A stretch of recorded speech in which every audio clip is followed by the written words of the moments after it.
continue looking at the materials of Kings and Chronicles, and particularly we want to focus on the events that unfold after the reign of Solomon here on day 78 of the journey through the Bible. The only time really that the nation was unified as one unified Israel was during the reigns of David and his son Solomon. King Saul before them never achieved it, and a split in the nation took place at the end of Solomon's reign. When he died, the king, the man who became king after him, was his son Rehoboam. But Rehoboam had nothing like the heart for God that his father Solomon had, or certainly not like his grandfather David had. Rehoboam surrounded himself with young, brash advisors. He seemed determined to tax the people, force them to submit to him at great sacrifices. It just made it very easy for the tribes of Israel to decide to rebel, and rebel they did. The 10 tribes of the kingdom that declared their independence and departed made Jeroboam their king. This left Rehoboam with the tribes of Judah and Benjamin as his kingdom. Now get those names for those two kingdoms clear in your mind. There's a variety of different names used for each of them.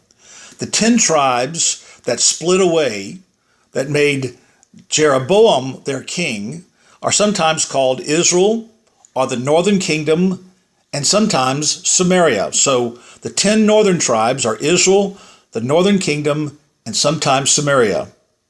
The 2 tribes that remained under the reign of Rehoboam, Solomon's actual son, are called Judah or the southern kingdom. So when you hear those terms, Israel and Judah are the northern and the southern kingdoms, that helps you identify which one of the 2 parts of Israel you're speaking about. Rehoboam is the king of Judah. Jeroboam becomes the king of Israel. I know it's a bit confusing at first, but if you can get those distinctions in your mind, it will be much easier for you to understand what's being described in the books of the Bible, which ends up describing the events of this period. Now, neither the northern or the southern kingdoms are going to be close to Yahweh. There'll be brief periods under godly kings, and those will be primarily in the southern kingdom. But both parts of the nation will deteriorate so badly in their spiritual lives that God will send them into captivity. For the northern kingdom, that fate is met at the hands of the dreaded Assyrians in 722 BC. The southern kingdom is invaded and finally assimilated by the Babylonians in 538 BC. A serious problem developed when the split took place.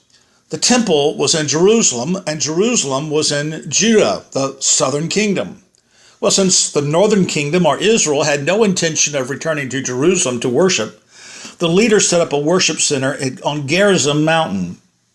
It quickly became a pagan center rather than a place to bow before Yahweh. This infidelity was despised by Judah's leadership, and the religious hostility would run deep.